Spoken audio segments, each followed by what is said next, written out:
헌신 예배를 드리시는 우리 3사 예전대 회원 여러분,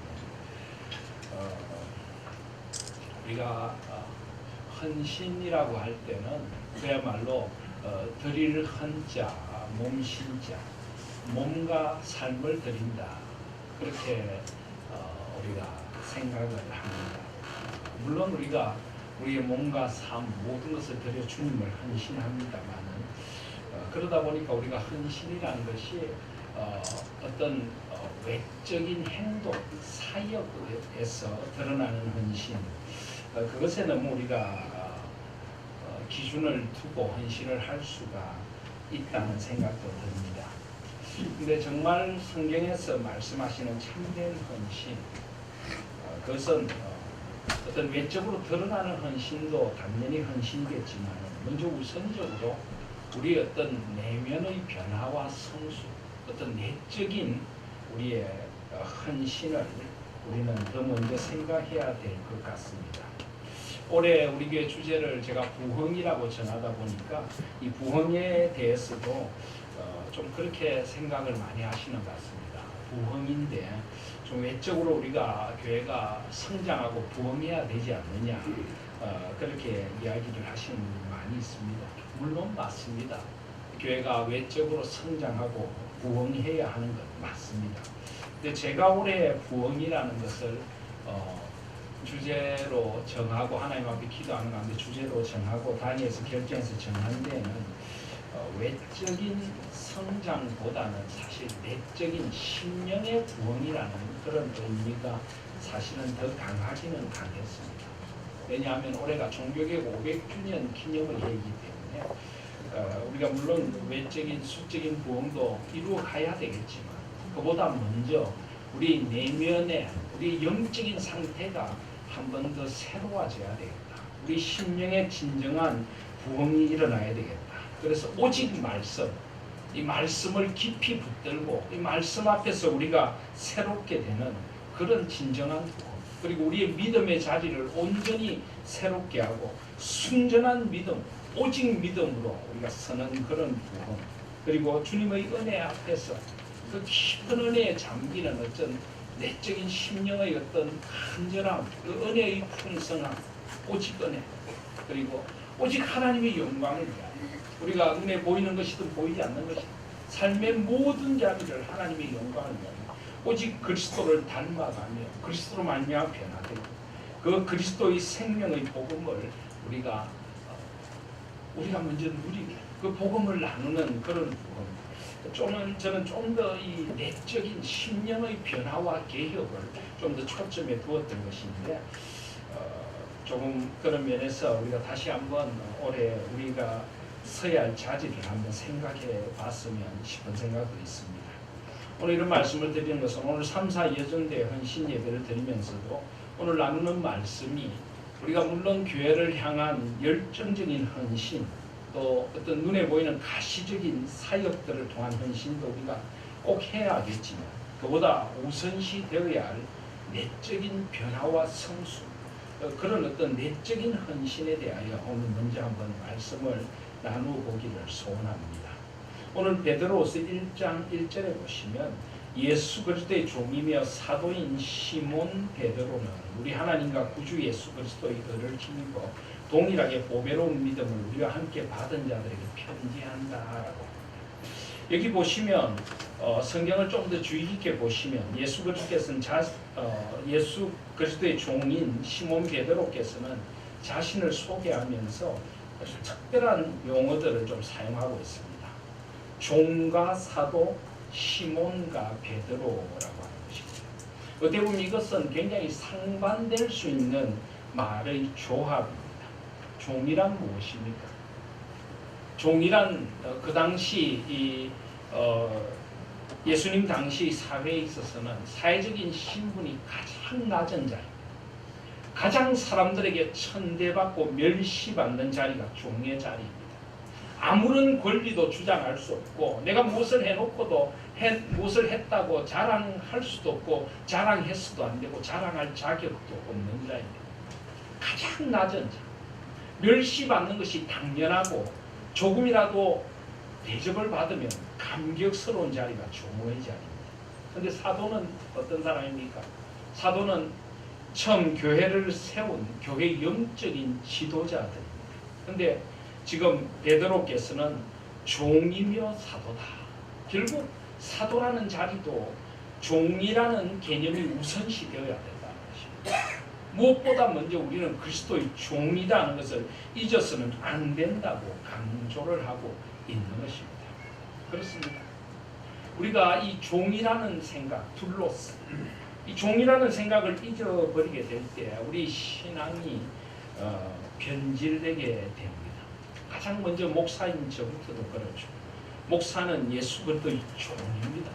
목사를 종이라고 불러야 돼요. 이 종이라고 부르라고 하면은 사람들이 목사를 종이라고 부르기에 좀 부담스러운지 자꾸 부르라고 하면 어떤 분들은 종님 이렇게 종에 무슨 님입니까? 놈이부터도 싸죠. 그렇죠? 종은 그런 님을 붙일 자격도 없는 자입니다. 당연한 것입니다. 섬기는 것이 당연한 것입니다. 뭐 너무 칭찬을 들으려고 할 필요도 없습니다. 욕을 듣는 게 당연한 거고 욕 안 들으면 감사한 거고 누가 너무 알아달라고 말하지 않아도 좋습니다. 안 알아주면 어떻습니까? 그저 그냥 일할 수 있는 것이 감사한 것이죠. 그게 종의 자리입니다. 종의 자리. 제가 전에 대학에 있을 때 우리 교수님 한 분 중에 신앙이 좋은 분이 계셨는데 그분은 이런 이야기를 하더라고요. 음악을 하시는 분인데 자기는 뭐 이렇게 노래를 부르고 노래가 좀 제대로 안 되어도 자기는 전혀 실망하거나 그렇지 않답니다. 왜요? 못하는 게 당연한 거니까. 어쩌다가 잘하면 감사한 것이고 못하는 게 당연한 것이니까 자기는 자기에 대해서 별로 기대하지 않습니다. 저한테서 무슨 선한 게 나오겠습니까? 주님께서 은혜 베풀으시면 조금 섬길 수 있는 것이요. 이렇게 이야기를 하시더라고요. 안민 교수님이라고 아시죠? 그죠? 그렇게 이야기를 하시는 것을 들었습니다. 참 겸손하시고 저는 그런 마음이 진정으로 우리에게 있어져야 된다고 생각합니다. 지금 베드로는 자신이 변화되었다고 말합니다. 그런데 사도로 변화된 게 아니라 종으로 변화된 거예요. 그전에는 자기가 뭔가 대단한 사람이라고 생각했습니다. 사도 베드로의 일생을 알지 않습니까? 얼마나 호언장담하고 얼마나 큰 소리 치던 사람입니까? 그런데 이제는 변화되어서 그 인생의 말년에 그가 제일 먼저 고백하고 싶은 그의 이름이 예수 그리스도의 종입니다. 그리고 시몬 베드로다. 왜 하필 그냥 베드로라고 하면 되지 시몬 베드로라고 할까요? 시몬이라고 하는 것은 베드로의 옛 이름입니다. 원래 뜻은 듣는다 하는 말인데 그 당시 쓰여지는 관용적으로 갈대와 같은 사람이다 이런 뜻도 있었다고 합니다. 그러니까 하나님의 말씀을 듣는 건 좋은데 팔랑귀라고 합니까? 귀가 얇아서 이리 흔들리고 저리 흔들리는 사람, 갈대와 같은 사람. 그런 시몬을 예수님께 찾아오셔서 뭐라고 하셨습니까? 내가 너를 장차 개발하리라. 내가 너를 반석, 바위처럼 든든한 사람으로 만들어줄게. 이 개발한 말과 베드로, 페트라라고 하는 말, 페트로스 이것은 다 같은 말입니다. 그래서 사실은 갈대와 같은 자신을 찾아오셔서 내가 너를 장차 개발, 반석과 같은 존재가 되게 하리라. 그런데 사도께서 말년에 돌아보니까 여전히 자신은 연약한 시몬이라는 것입니다. 자기가 시몬임을 잊었어도 안 되고 잊을 수도 없다는 것입니다. 나 같은 시몬을 그래도 베드로라 불러주신 주님의 은혜가 감사합니다. 그는 지금 그 고백을 하고 있는 것입니다. 자신 속에 일어난 변화를 고백하고 있는 것입니다. 우리 하나님과 구주 예수 그리스도의 의를 힘입어 동일하게 보배로운 믿음을 우리에게 받은 자들에게 편지합니다. 그는 사도라고 해서 자신이 믿음의 경지가 더 높다고 생각하지도 않고 더 뭐 대단한 걸 가졌다고 생각하지도 않습니다. 동일하게 보배로운 믿음을 우리와 함께 받은 자들, 성도들과 내가 똑같다는 것입니다. 동일하게 받은 자들, 내가 특별한 것이 아니라 하나님이 주신 믿음이 특별하다는 것입니다. 보배로운 믿음, 그 하나님의 은혜의 선물이 특별하지 나는 특별한 것이 아니라는 것입니다. 다 우리는 똑같은 보배로운 믿음을 받아 누리는 자들이다 하는 것입니다. 예수 그리스도를 힘입어 하나님과 구주 예수 그리스도를 힘입어 오직 그리스도의 의를 힘입어서 주신 동일하게 보배로웁니다. 그렇습니다. 우리 모두에게 주신 믿음은 다 동일하게 보배롭습니다. 근데 문제는 우리가 그것을 어떻게 받느냐는 것입니다. 어떤 사람은 그 믿음을 보배로운 믿음으로 받는 사람들이, 어떤 사람은 그 믿음에 별로 관심이 없는 사람들이 있습니다. 어떤 사람은 그 믿음을 마치 하찮은 것이냐 생각하는 사람도 있습니다. 그것은 우리의 문제이지, 하나님께서 누구에게는 더 좋은 믿음 주고 누구에게는 덜한 믿음 주시는 것 결코 아닌 줄 믿습니다. 하나님 우리 모두에게 동일하게 보배로운 믿음을 주시고, 지금 이 예배 시간에도 동일하게 보배로운 믿음으로 말씀을 주시는데 받는 사람도 있고 받지 않는 사람도 있습니다. 그것은 우리의 몫일 수도 있는 것입니다. 하나님은 동일하게 보배로운 믿음을 우리에게 주십니다. 그리고 2절에 보시면 하나님과 우리 주 예수를 알므로 은혜와 평강이 너에게 더욱 많을지어다. 특별히 은혜와 평강이 많기를 바라는데 그 앞에 수식어가 있습니다. 하나님과 우리 주 예수를 알므로 은혜와 평강이 너에게 더욱 많을지어다. 그렇습니다. 우리가 하나님께서 은혜와 평강을 우리 모두에게 동일하게 넘치도록 부어주십니다. 그런데 그 은혜와 평강도 누릴 수 있는 사람이 있고 누릴 수 없는 사람이 있습니다. 어떤 사람이 누릴 수 있습니까? 하나님과 우리 주 예수 그리스도를 더 알아가는 사람이 더 큰 은혜와 평강을 누릴 줄 믿습니다. 하나님에 대한 갈망이 있어야 합니다. 하나님을 더 깊이 알고 싶다. 예수 그리스도를 더 깊이 알고 싶다. 그것이 우리 신앙의 목표가 되고 우리의 지향점이 되어져야 합니다. 자꾸만 무엇을 하는 것에 신앙의 목표를 두지 마시기 바랍니다. 하는 것은 열매입니다. 제가 이런 안타까운 이야기를 하는 것은 제가 우리 교회에 와서 자꾸 하나님과 예수 그리스도를 아는 것을 강조하다 보니까, 전에 우리가 교회가 나누어지기 전에 저쪽에 어느 영적인 지도자께서 저한테 그러더라고요. 목사님은 신앙을 꼭 도 닦는 것 같습니다. 자꾸 하나님과 예수님을 알아가라고 닮아가라고 도 닦는 것 같습니다. 그래서 도 안 닦는 건 뭡니까? 그러니까 제가 물었습니다. 그러니까 우리에게 뭘 할 건지를 이야기해달라고. 이거 하면 상 받고 이거 하면 벌 받고 뭘 해야 될지 우리 그걸 가르쳐 주십시오. 우리는 그걸 원합니다. 일견 맞는 말씀일 수도 있습니다. 우리가 뭘 해야 될지도 중요합니다. 그러나 그 전에 우리가 뭘 해야 될 것인가가 우리 신앙의 목표가 아니라 하나님을 더 깊이 알아가고 예수 그리스도를 더 깊이 사랑해야 돼요. 사랑하게 되면 자연스럽게 우리는 주의 일을 할 수 있게 될 줄 믿습니다. 자꾸 무엇을 하느냐를 가지고 신앙을 평가하고 신앙의 어떤 목표를 두지 마시고 주님을 더 깊이 알아가고 예수 그리스도를 더 깊이 닮아가고 내 속에서 일어나는 변화, 내 속에서 일어나는 신앙의 성수, 그런 것들이 신앙의 목표가 되어져야 된다고 오늘 말씀하고 있습니다. 그래서 3절에도 보시면 그의 신기한 능력으로 생명과 경건에 속한 모든 것을 우리에게 주셨으니 이는 자기의 영광과 덕으로서 우리를 부르신 이를 알므로 말미암으리라. 하나님께서는 신기한 능력으로 우리에게 주셨습니다. 무엇을 주셨습니까? 생명과 경건에 속한 모든 것을 주셨습니다.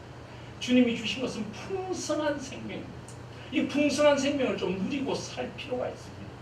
마치 예수 그리스도의 생명이 없는 사람처럼 이 땅에 썩어질 것들만 찾고 온갖 썩어질 것들에 침착하는 것이 아니라 생명과 경건에 속한 4절에 보시면 이로써 그 보배롭고 지극히 큰 약속을 우리에게 주사 이 약속으로 말미암아 너희가 정욕 때문에 세상에서 썩어질 것을 피하여 신성한 성품에 참여하는 자가 되게 하려 하시느니라.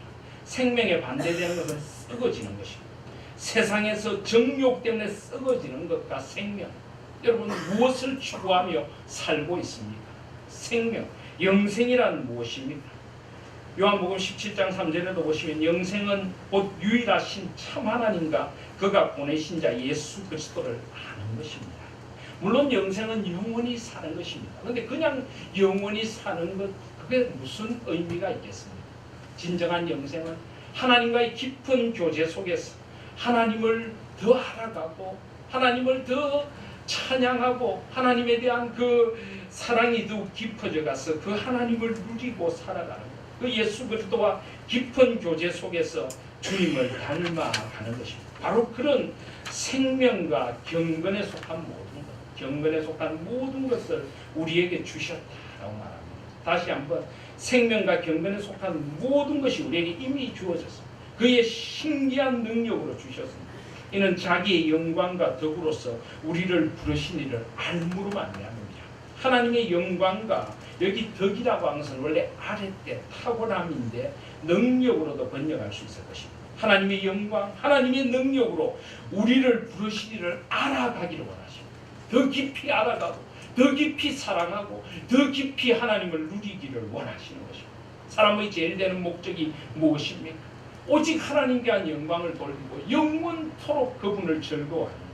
하나님은 바로 그걸 위하여 우리에게 생명과 경건에 속한 모든 주셨습니다. 그래서 이런 내적인 변화, 주님을 알아가기 때문에 우리 신앙이 성숙되어져가고 변화되어져 가는 게 있어져야 한다는 것입니다. 그래서 4절에 이로써 그 보배롭고 지극히 큰 약속을 우리에게 주사 이 약속으로 말미암아 너희가 정욕 때문에 세상에서 썩어질 것을 피하여 신성한 성품에 참여하는 자가 되게 하려 하셨느니라. 주님은 우리가 주님을 닮아가기 원하십니다. 여기 뭐 신성한 성품에 참여한다 하는 것이 우리가 하나님이 된다, 뭐 신인 합일 이런 것은 아닙니다. 그것은 잘못된 신비주의입니다. 인간이 마치 신이 된다, 그것은 절대 아닙니다. 하나님과 우리 사이에는 본질적인 차이와 구별이 있습니다. 본질적인 괴리가 있습니다. 하나님은 창조주시고 우리는 피조물입니다. 하나님은 온전하시고 우리는 온전하지 못합니다. 하나님은 영원한 존재이고 우리는 영원하지 않은 존재이지만 하나님은 영원하심을 우리가 덧입을 수 있는 것입니다. 하나님과 우리는 질적으로 다릅니다. 그런데 그렇지만은 하나님 우리를 하나님의 형상으로 지어주셨습니다. 오늘 아까 기도를 맡으신 권사님의 기도처럼 하나님의 형상으로 지어진 겁니다. 그래서 우리가 이 신성한 성품에 참여한다. 옛날 우리 개혁 한글에는 어떻게 되어 있습니까? 신의 성품에 참여하려 하는 자가 참여하는 자가 되게 하려. 사실 이 신적인 성품, 신성한 성품보다는 신의 성품이라고 하는 것이 더 바른 번역인 것 같습니다. 아마 혹시나 이게 신인, 합일 이런 것으로 오해를 받을까봐 이렇게 고친 것 같은데 사실 옛날 번역 신의 성품에 참여한다는 것이 사실은 더 정확한 번역입니다. 그래서 우리가 신의 성품에 참여한 자가 되어가야 하는 것입니다. 이 신의 성품으로 변화된다는 그 목표, 모습을 그래서 8가지를 그려주고 있습니다. 흔히 팔덕이라고 하죠. 이것은 성령의 열매, 9 만나는 열매와도 상당히 비슷합니다. 성령의 열매는 어떻습니까? 성령의 열매는 사랑과 희락과 화평과 오래 참음과 자비와 양성과 충성과 온유와 절제다. 제가 이걸 말씀드릴 때 설교할 때도 말씀드렸지만 이것은 9가지 열매가 아닙니다. 원래 원어로 보면 한 열매 단순 한 열매 9가지 맛이 골고루 나는 것입니다. 이건 은사가 아닙니다. 은사는 우리 각자가 받은 은사가 다르죠. 내가 받은 은사가 다르고 여러분들이 받은 은사가 다릅니다. 그런데 이 성령의 열매는 성령 충만하면 거기에 자연스럽게 맺혀지는 9 만나는 한 열매입니다. 그래서 뭐 나는 사랑의 열매 맺고 당신은 절제의 열매 맺고 이것도 안 됩니다. 이 9가지가 골고루 나와요. 우리는 사랑, 그리스도의 사랑, 이 아가페적인 사랑으로부터 성령의 열매가 시작됩니다. 사실 사랑이라는 큰 것 안에 이 주님을 사랑하고 정말 우리 이웃들을 내 몸같이 사랑할 때 나타나는 것입니다. 우리는 기쁨의 사람이 됩니다. 성령 충만하면 우리가 세상이 줄 수 없는 기쁨이 우리 속에서 샘솟아나는 걸 느낍니다. 그냥 세상이 아무리 괴롭고 힘들어도 내 속에서 기쁨이 샘솟아나고 이것은 근원적인 기쁨, 성령이 주시는 우리 속에서 샘처럼 솟는 기쁨을 믿습니다. 세상이 빼앗을 수 없는 기쁨입니다. 그리고 화평, 평강을 누립니다. 성령 충만하면 아무리 흔들리는 배 속에서도 우리 주님이 함께 하시기 때문에 그 기적을 우리가 알기에 우리는 평화, 화평을 누립니다. 그리고 다른 이들에게 평화의 사람이 되는 것입니다. 그리고 우리는 오래 참음의 사람이 됩니다. 성령 충만하면 성령은 나의 인격을 변화시켜서 나의 급한 성격을 변화시켜 나의 불같은 마음을 변화시켜서 내 마음을 살같은 마음이 되게 하셔서 오래 참음으로 만들어주신 줄 믿습니다. 그때도 말씀드렸지만 우리 전에도 말씀드렸지만 그런 말씀 하시면 안 됩니다. 주님도 내 성질은 못 받고 이런 이야기 하시면 안 됩니다. 그건 망령된 이야기입니다. 내 그 못된 성질 바꾸려고 주님이 오셨고 성령님이 오신 줄 믿습니다. 그래서 바뀌어야 됩니다. 급한 성격도 바뀌어야지. 타고난 성격이 급해서 어쨌단 말입니까? 타고난 성격 바꾸자고 성령님이 오신 줄 믿습니다. 그래서 우리는 오래 참음의 사람이 돼야 돼. 자비, 친절한 사람, 양선, 착한 사람, 충성, 신실한 사람, 온유의 사람, 절제. 마지막은 절제입니다. 이 모든 것을 우리는 잘 컨트롤해야 돼요. 너무 지나치면 안 됩니다. 과유불급. 그래서 우리는 이렇게 성령의 사람이 되는 것입니다. 오늘 말씀도 마찬가지입니다. 바로 하나님께서 신기한 능력으로 생명과 경건에 속한 모든 것을 삼위 하나님께서 우리에게 주셨습니다. 그런데 그래서 신의 성품에 참여한 사람이 되도록 만들어 주셨는데 그 시작이 무엇입니까? 여기는 이 사랑부터 대부분 조금 내려오는 개념이라면 점점 올라가는 개념입니다. 그래서 5절에 보시면 그러므로 너희가 더욱 힘써 너희 믿음의 덕을 이라고 이야기합니다. 제일 먼저 신의 성품에 참여하려면 우리에게 가장 기초가 되는 것이 무엇입니까? 믿음입니다. 믿음으로부터 시작돼야 됩니다. 우리의 모든 성품의 변화는 믿음으로 시작됩니다. 제가 지난주에 설교 때도 말씀을 드린 것 같은데 믿음에는 두 가지 면이 있습니다. 하나는 하나님의 선물이라는 차원이 있고요. 하나는 하나님의 선물에 대한 우리 응답이라는 차원이 있습니다. 믿음은 하나님께서 선물로 주신 것입니다. 우리가 하나님이 살아계신 것을 믿게 되고 예수 그리스도의 그 보배로운 피가 나를 구원하신 것을 믿게 되고 십자가의 은혜를 믿게 되고 성령 하나님이 우리와 함께 계신 걸 믿게 되고 이것은 나에게서 난 것이 아니라 위로부터 오신 믿음이라는 선물입니다. 성령으로 아니하고는 예수를 주시라 시인할 수 없느니라. 성령께서 예수 그리스도를 우리가 주라고 시인하도록 선물을 주셨습니다. 그런데 이 선물을 받은 사람은 이제 믿음으로 응답해야 돼요. 그래서 신뢰라는 믿음입니다. 주님을 신뢰하고 점점 더 우리의 믿음이 더 강해지고 더 굳건해지고 더 흔들리지 않고 모든 것을 믿음의 눈으로 신앙의 눈으로 보는 사람으로 점점 더 변화되고 믿음의 성숙을 이루어 가야 될 줄 믿습니다. 그렇게 믿음이 우리가 점점 좋아져야 되는 것입니다. 그래서 주님을 더 깊이 알고 더 깊이 신뢰하고 믿음이 좋다는 것이 무엇입니까? 지난주에도 말씀드렸지만 믿음의 성적표는 어떻게 매긴다고요? 얼마나 교회를 봉사하냐 얼마나 오래 다녔냐가 아니라 얼마나 전적으로 하나님을 신뢰하는가. 그게 100점 믿음입니다. 오직 하나님을 신뢰하기에 하나님의 그 사랑에 매여서 주를 위하여 봉사하고 그게 바로 믿음의 표시입니다. 그래서 믿음, 이 믿음으로부터 시작이 되어져야 하는 것이고 그리고 두 번째로 믿음의 덕을 이 믿음이 없이는 다른 것들을 아무것도 쌓아 올릴 수 없습니다. 진정한 믿음, 오직 믿음, 솔라피데 이 오직 믿음 위에 이제는 덕이라는 것을 쌓아 올려야 합니다. 덕은 무엇일까요? 덕 이 말이 참 애매한 말인데요. 원래 이 덕이라고 하는 말이 아레떼라고 하는데요. 이것은 원래 그 그리스 철학자들에게도 굉장히 미덕이었어요. 그러니까 미덕이라고 하는 게 덕입니다. 그런데 이 덕이 아레떼라고 하는 것인데 이것을 원래 원어 그대로 번역하면 탁월함이다. 탁월함. 근데 어떤 탁월함일까요? 믿음의 탁월함일 수도 있고요. 성도로서 마땅히 갖추어야 할 하나님이 원하시는 어떤 탁월함이라고 할 수도 있을 것입니다. 그것을 덕이라고 표현하고 있는데요. 제가 전에도 말씀드린 적이 있는 것 같습니다. 저는 교육자로서 저 자신도 그렇고 우리 하나님교회 교육자들이나 제가 이때까지 사역하면서 만나는 교육자들한테 항상 당부하는 게 있습니다. 우리 교육자들이 대부분 젊지 않습니까? 저도 여기 계신 대부분의 분들보다 좀 젊죠, 그죠? 이제는 뭐 그렇게 말하기도 좀 그렇지만은, 네. 근데 이 젊은 사역자들, 특별히 우리 교회 뭐 부목사님이나 전도사님이나 다 젊지 않습니까? 제가 이 젊은 사역자들에게 그런 말을 합니다. 어떻게 하면은 우리가 사도 바울이 디모데에게 이야기한 것처럼 내 연소함을 없수히 여기지 말라. 없수히 여김을 당하지 않도록 하라라고 했는데 어떻게 하면 우리 연소함을 없수히 여김을 당하지 않겠습니까? 우리가 다 젊은데 어떻게 하면 성도님들에게 그래도 주의 종이라고 인정을 받고 주의 종답게 설 수 있겠는가? 제가 그런 이야기를 자주 하고 저도 생각을 합니다. 뭐 잘 하지는 못하지만 저는 무엇보다 우리 교육자들이 영적으로 탁월해야 된다. 탁월한 영성. 그래서 비록 나이가 어리지만은 교육자들과 이야기를 나눠보면 저분은 영성의 깊이가 있다. 영적인 깊이가 있다. 영적으로 뭔가가 느껴진다. 그 영적인 탁월함, 그게 있어야 돼요. 그래야 우리가 정말 하나님의 사람이라고 할 수 있고 하나님을 더 깊이 살아가고 하나님을 더 깊이 알아가는 그런 영적인 깊이, 이것은 연세가 꼭 드신다고만 쌓여지는 게 아니죠. 하나님 앞에서 경건의 훈련을 통하여 또 하나님을 앞에 깊이 기도하고 하나님 앞에 살아감으로 영적인 탁월함을 가지게 됩니다.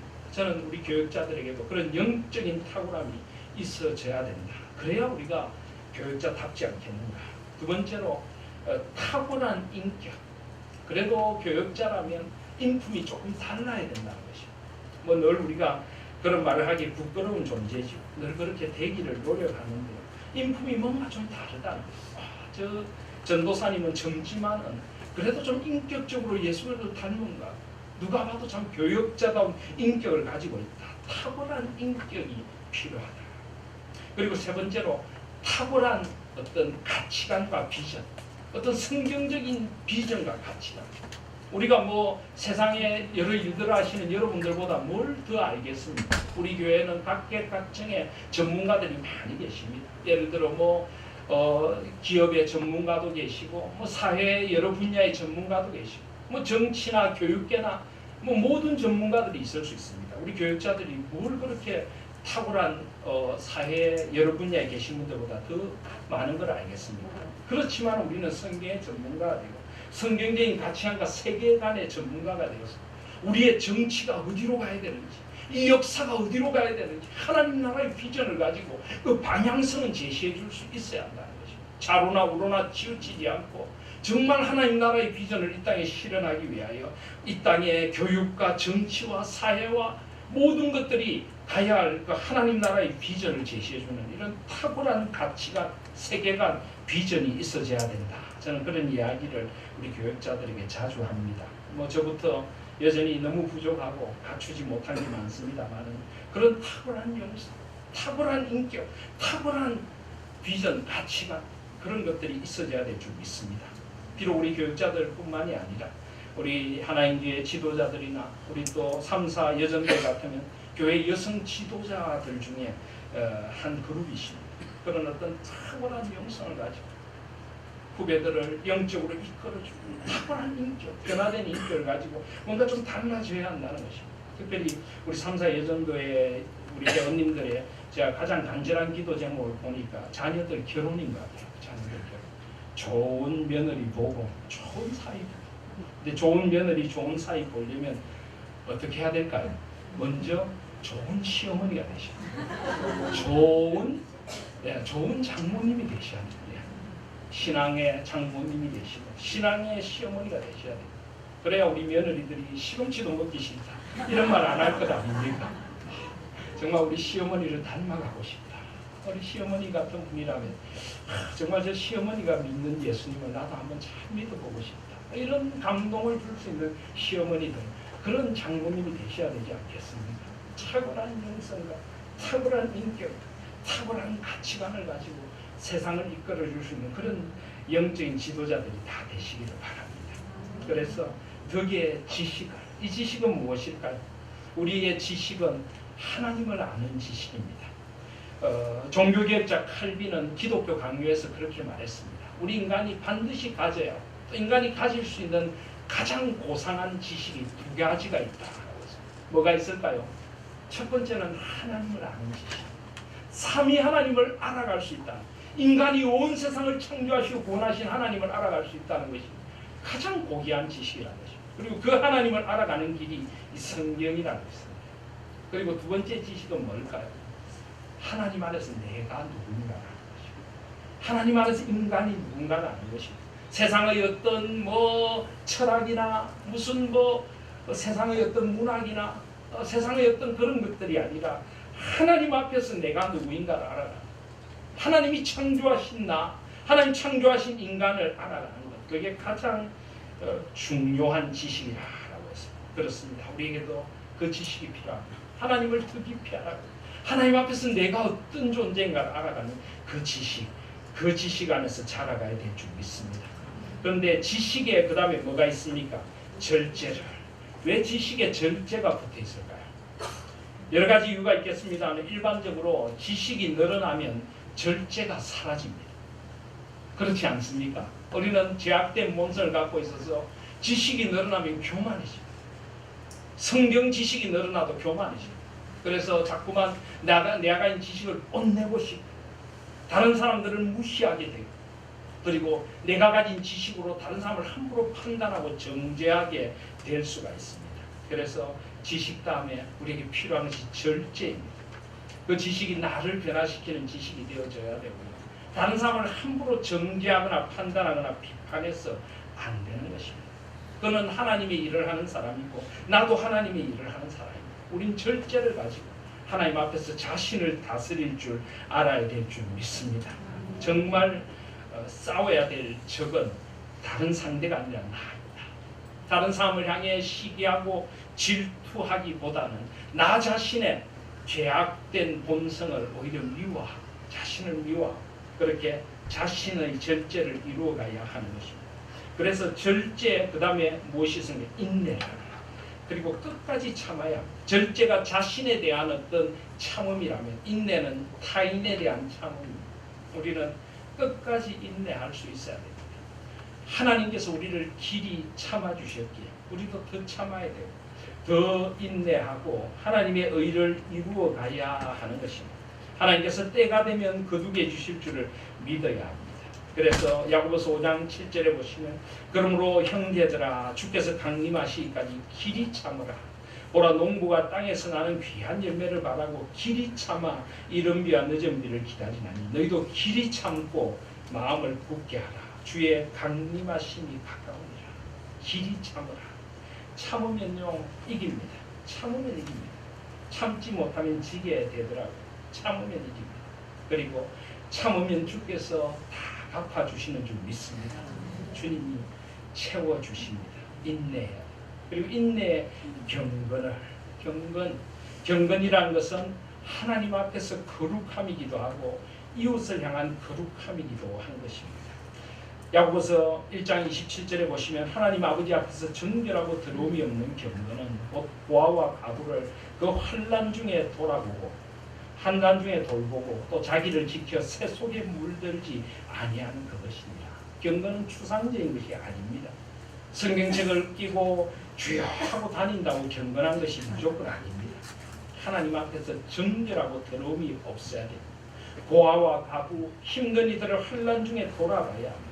자기를 지켜 새 속에 물들지 않아야 합니다. 하나님과의 관계, 타인들과의 관계, 특별히 소외된 이들과의 관계, 자신과의 관계 속에서 하나님 앞에 바르게 사는 것, 코람되어 하나님 중심의 삶을 살아가는 것, 그것이 경건인 줄 믿습니다. 그래서 경건에 형제 우애를 다하라. 이 형제 우애, 필라델피아라고 하는 말인데요. 필로스 아델포스, 형제를 향한 사랑, 형제 자매를 향한 사랑. 그렇습니다. 왜 그냥 우애가 아니라 형제 우애, 형제 사랑이라고 했을까요? 우리의 사랑은 좀 더 구체적인 필요가 있습니다. 주님의 십자가가 수직과 수평으로 이루어졌다는 우리는 잊으면 안 됩니다. 위로 하나님을 마음을 다하고 뜻을 다하고 힘을 다해 사랑해야 합니다. 하나님을 사랑한다면 우리의 형제 자매들을 먼저 사랑해야 합니다. 그렇게 사랑해야 하는 것입니다. 사랑은 구체적이어야 합니다. 다른 이들의 아픈 마음도 헤아릴 줄 알아야 되고요. 다른 이들의 필요도 구체적으로 도와줄 줄 알아야 되고요. 참아주기도 하고 위로하기도 하고 용서하기도 하고 격려하기도 하고 손을 내밀어 그의 힘든 부분을 함께 도와주는 것. 그래서 이것은 함께 걸어가는 것이다. 이렇게 말하기도 합니다. 그래서 우리는 이 형제 우애를 이루어가야 합니다. 교회는 한 사람이 앞장서서 혼자 10걸음을 걸어가는 공동체가 아니라 다 같이 한 걸음을 함께 걸어가는 공동체인 줄 믿습니다. 그런 공동체가 되어줘야 하는 것입니다. 그래서 우리 안에서 서로 사랑하고 서로 위로해주고 더 배려해주고 더 아름다운 공동체를 걸어가야 합니다. 저는 우리 하나님교회 남재전도회가 이 형제 자매 우애를 잘 이루어가는 교회라고 믿습니다. 우리 3사의 전도회도 그런 예전도인 것을 저는 잘 압니다. 더 주님 앞에 가는 그날까지 저희들은 변함없이 그렇게 아까 권사님 기도하신 것처럼 한 사람도 나고함 없이 서로 돌아보고 함께 울고 함께 웃고 그렇게 형제 우애를 이루어가야 될 줄 믿습니다. 그리고 형제 우애에 사랑을 더하라. 이 사랑은 신적인 사랑 다각입니다. 결국 이 신의 성품의 시작은 믿음으로 시작하여 완성은 사랑으로 끝을 맺습니다. 사실은 이 모든 것이 사랑에 들어있는 것입니다. 하나님을 사랑할 때 우리는 믿음의 길을 걷게 되고 하나님 앞에 탁월한 덕을 가지고 하나님을 더 많이 알아가고 절제하고 인내하고 경건하고 형제 우애를 행하며 주님을 사랑합니다라고 고백하고 그 주님의 사랑이 이 모든 것 위에 안에 스며들어야 됩니다. 이 모든 것을 스며들어야 됩니다.